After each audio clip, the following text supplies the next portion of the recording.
Look at an elevator panel in almost any American high-rise. 14 floors, probably, maybe more. Press the button slowly. Watch what happens between 12 and 14. Somewhere in that gap, a number is missing. Not hidden, not covered over, just absent. As if it never existed. As if the building went from the 12th floor to the 14th with nothing in between. The way a sentence might skip a word and still make sense to anyone who's read enough sentences to fill in the gap on their own. The floor is there. You can walk up the stairs and count. 1, 2, 3, you will get to 13. The physical space exists. The concrete poured, the steel reinforced, the plumbing runs through it, the wiring, the fire suppression system. People live there. People sleep there, cook dinner there, watch television there. But the building has decided, officially and permanently, that they do not live on the 13th floor.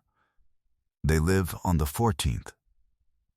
The number has been retired, erased, and almost nobody asks why. According to data compiled by Otis Elevator Company, which has been making elevators since 1853 and has a better view of what floors American buildings choose to acknowledge than almost any other institution on Earth. Approximately 85% of the buildings they service have no button marked 13. 85%. That means in most American cities, in most tall buildings, on most elevator panels you have ever stood in front of, there is a floor that the building refuses to call by its name. This is not a quirk or a rarity. It is the overwhelming norm. It is, in practical terms, the architecture of a country that made a collective decision to pretend a number didn't exist, and then built that pretense into steel and concrete and kept it there for 100 years. The official explanation you get, when you get one at all, is superstition. People are afraid of 13. They don't want to live on the 13th floor. So, developers oblige them by not calling it that. End of story. Move along. Nothing to see. But that explanation is incomplete in ways that become more interesting the more closely you examine them. Because the story of why 13 became feared, how deeply that fear runs, what the real estate industry actually did with it, and what it means that you might right now be sleeping on a floor that officially doesn't exist. That story has layers that the official version never gets to. And one of those layers is about money, and one is about the limits of what numbers can actually do, and one is about a specific night in medieval France that changed the Western world's relationship with a digit. To understand why 13 specifically became the feared number, you have to go back to at least two separate historical threads that reinforced each other across centuries. The first is the Last Supper. 13 people sat down at the table, Jesus and 12 apostles. The 13th guest, depending on which tradition you follow, was either Judas Iscariot, who would betray Christ before morning, or the number itself became cursed by association with betrayal and death. In medieval Christian Europe, where the church shaped nearly every dimension of daily life, this association was not abstract. Having 13 people at a dinner table was considered actively dangerous. You were recreating the conditions of the Last Supper. Someone at that table, the tradition held, would be the first to die. The second thread runs through Norse mythology and arrives at a dinner that predates the Christian story by centuries, but mirrors it with uncanny precision. According to the Old Norse texts, the trickster god Loki arrived uninvited at a feast in Valhalla, making himself the 13th guest at a table of 12. The result of that dinner was the death of Balder, the god of light, the most beloved figure in the Norse pantheon, murdered through Loki's manipulation. 13 guests at a divine table, and the light of the world dies. The parallel to the Last Supper is either coincidence or evidence of something deeper in how human beings have always felt about the number that exceeds the complete. Because 12 is considered, in nearly every ancient numbering tradition, a number of completion.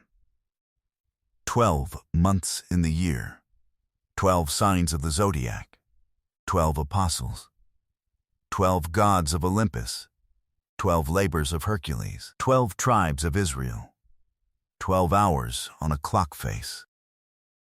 12 was the number that organized the world, that divided time and the heavens into comprehensible, manageable units. 13 is the number that comes after completion, the number that breaks the pattern, the number that shouldn't be there. In the language of ancient numerology, it wasn't simply that 13 was bad. It was that 13 was the disruption of order. It was what happened when something uninvited entered the room after the doors were supposed to be closed. This deep, layered unease about the number 13 is ancient and cross-cultural. But there is one specific historical event that sealed it into Western European consciousness in a way nothing else had managed to do. On Friday, the 13th of October, 1307, King Philip IV of France ordered the simultaneous arrest of the Knights Templar across his kingdom. The Templars were the most powerful military and financial organization in medieval Europe. Warrior monks who had fought in the Crusades, who had invented something close to modern banking, who had accumulated land and wealth and influence on a scale that made them a political threat to the French crown. Philip owed them enormous sums of money. He had them arrested, tortured into confessions of heresy and blasphemy, and eventually burned the order's leadership at the stake. Friday the 13th, October 13th, 1307, was the day the arrests began. The Templar story fed centuries of folklore, secret society mythology, and conspiratorial imagination. But its most lasting contribution to the modern world may be the most mundane. It gave the fear of Friday the 13th a specific historical anchor. Before 1307, the fear of 13 was diffuse, mythological, ancient. After 1307, it had a date. A day that felt, in retrospect, like proof. And proof, or what feels like proof, is what keeps a superstition alive. Every generation needs its own confirmation that the fear is rational. For much of the 20th century, that confirmation arrived in April of 1970, when Apollo 13 launched on the 13th and suffered a catastrophic oxygen tank rupture that nearly killed all 3 astronauts aboard. The mission was aborted. The crew survived only through extraordinary improvisation over 4 days. And the entire world watched it happen in real time, under the unmistakable banner of the number 13. NASA had launched on the 13th. The explosion had occurred on April 13th. Mission controllers noted the time of the incident was 1313. For anyone already inclined to take the number seriously, Apollo 13 was not a data point, it was a verdict. The universe had once again confirmed what everyone quietly suspected. 13 is not like other numbers. All of this cultural history is real, and it is interesting, and it explains why a fear of 13 developed in the first place. But it doesn't explain the specific moment when the American building industry decided to act on that fear. And that moment has a much sharper edge to it, because it has nothing to do with superstition and everything to do with money. The practice of skipping the 13th floor in commercial and residential buildings became widespread in the early 20th century, coinciding almost precisely with the rise of the American skyscraper. The first American elevator buildings appeared in the 1880s. By the 1920s and 1930s, high-rise residential and commercial construction was booming in New York, Chicago, and other major cities. And real estate developers were discovering something useful about human psychology. Apartment units on floors labeled 13 were harder to sell. They stayed on the market longer. When they did sell, they sold at a discount compared to identical units 1 floor above or below. The number itself was costing money. Research into this price gap has been remarkably consistent over decades. Studies of New York City real estate have found measurable price discounts on 13th floor units in buildings that keep the number. Discounts that persist even when controlling for floor height, square footage, and building quality.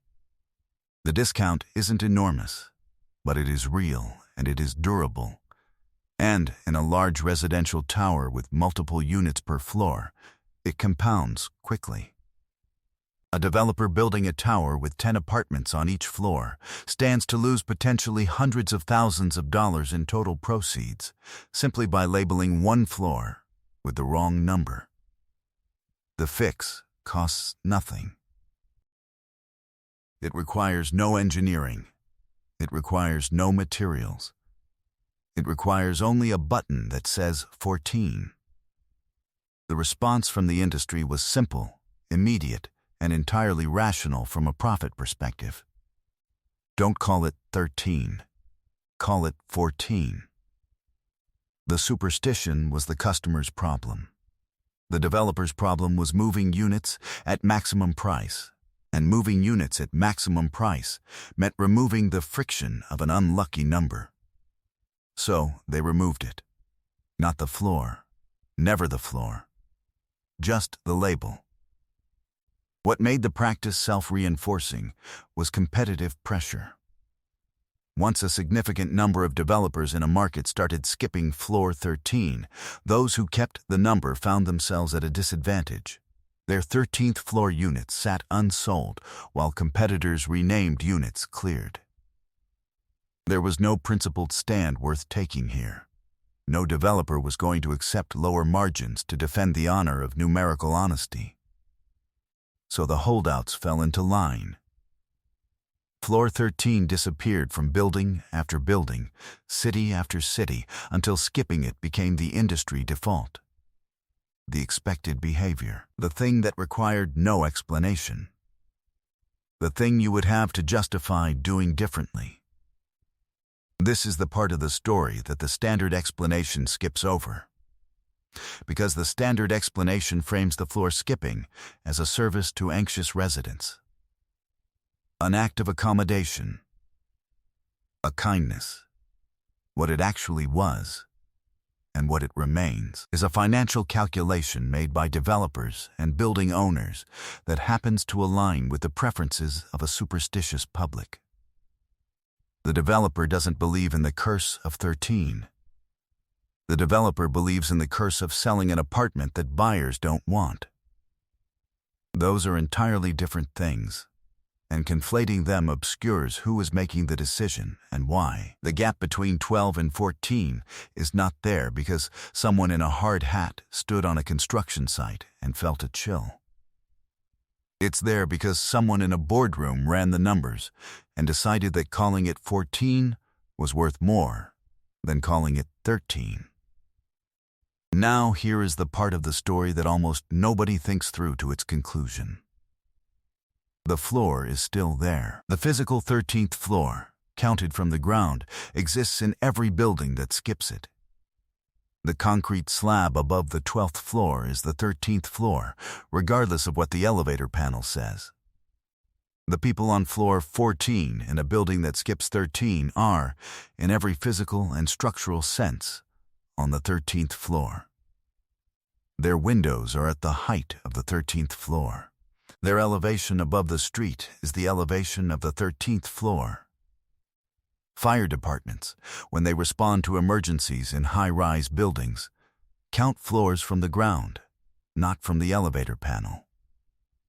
Emergency responders know that floor 14 in a building with a missing 13 is actually floor 13. The building knows it. The structural engineers know it. The city zoning records know it. Everyone except the resident knows it, and the resident is specifically prevented from knowing it by a button that says 14 where 13 should be. There is something worth pausing on here.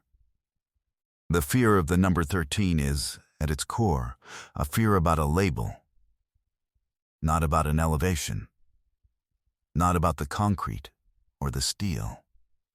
about what you call the space. And what the building industry discovered is that you can completely satisfy that fear simply by changing the label, without altering anything else. The fear is entirely about the name. And so they changed the name, charged full price, and the customers were satisfied. This logic, followed to its conclusion, is either reassuring or unsettling, depending on how you feel about being managed. It is reassuring in the sense that the fear was always only about a symbol, and symbols can be swapped. It is unsettling in the sense that you were sold a 14th floor apartment that is physically and structurally a 13th floor apartment, and the entire transaction was predicated on your not noticing.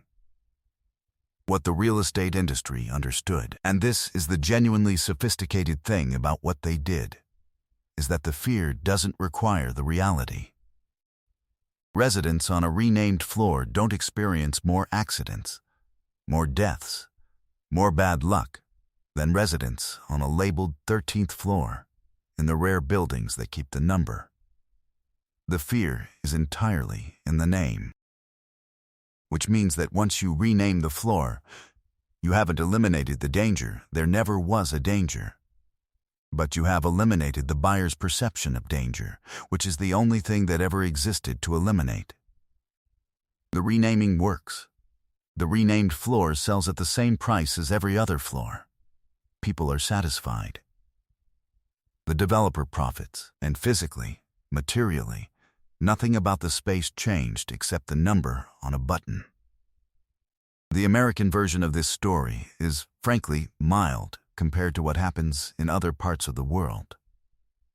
In many East Asian countries, particularly China, Hong Kong, and Taiwan, the number 4 carries the same weight that 13 carries in the West, because the word for 4 in Mandarin and Cantonese sounds nearly identical to the word for death.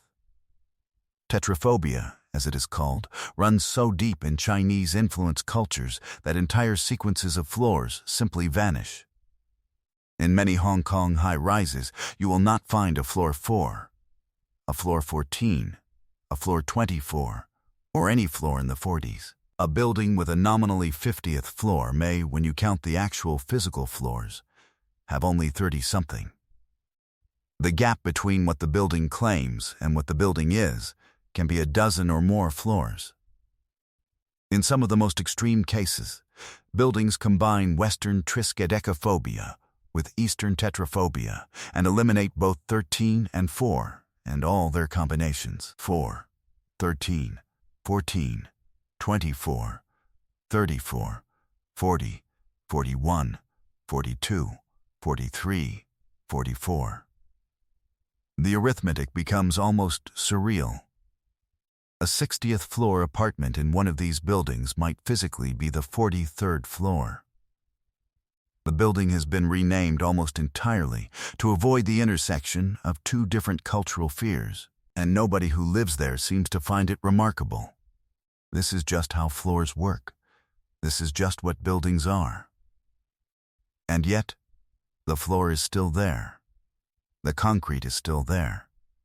The view from the window is still the view from whatever floor it physically is. The number on the button is a fiction. A carefully maintained, commercially motivated, culturally reinforced fiction. What does it mean that we have built this into our cities? Not just into old buildings that predate modern skepticism, but into new construction right now, today, in a world with gene sequencing and spacecraft and artificial intelligence that can diagnose cancer from a scan. We still build buildings that skip floor 13. We still put 14 where 13 should be. The engineers who designed them don't believe in the curse. The architects don't believe in it. The zoning officials who approve the plans don't believe in it. But the market believes in it, or enough of the market believes in it, that the gap persists. And nobody, not the developer, not the architect, not the city, has any financial incentive to close it. This is the truth they don't tell you when they show you around the 14th floor, with its floor-to-ceiling windows and its open-plan kitchen. The truth is not that the 13th floor was removed. The truth is that it was hidden, renamed, sold to you under a false label, with your own cultural programming as the mechanism of concealment. The real estate industry didn't protect you from the 13th floor. They used your fear of it to sell you the 13th floor, while calling it something else. There's a word for selling something under a false label. It's not a nice word. But in this case, it has been so thoroughly normalized, so built into the literal infrastructure of the cities we live in, that pointing it out feels almost naive. Of course, the building skips 13. Everyone knows that. What everyone doesn't think about, what the industry is very careful not to prompt you to think about, is the next sentence. Of course, the building skips 13. And therefore, if you live on what the building calls the 14th floor, you live on the 13th. The floor they tell you doesn't exist is the floor you're standing on. And the most remarkable thing about it, the thing that says something genuinely interesting about how the human mind relates to symbols versus physical reality, is that knowing this doesn't necessarily change how you feel. You can understand everything laid out here. You can understand that the number is a fiction and the floor is real. You can understand that fire departments count from the ground and that your 14th floor apartment is 13th by every structural measure that exists. And you might still feel, in some low-frequency way, slightly relieved that the button says 14. The fear doesn't live in the rational part of the brain. It never did. That's why the industry could exploit it so cleanly, for so long. With a change so simple, it required nothing more than printing a different number on a button. They didn't remove the 13th floor. They removed your ability to notice you were on it. And then they charged you 14th floor prices for the privilege.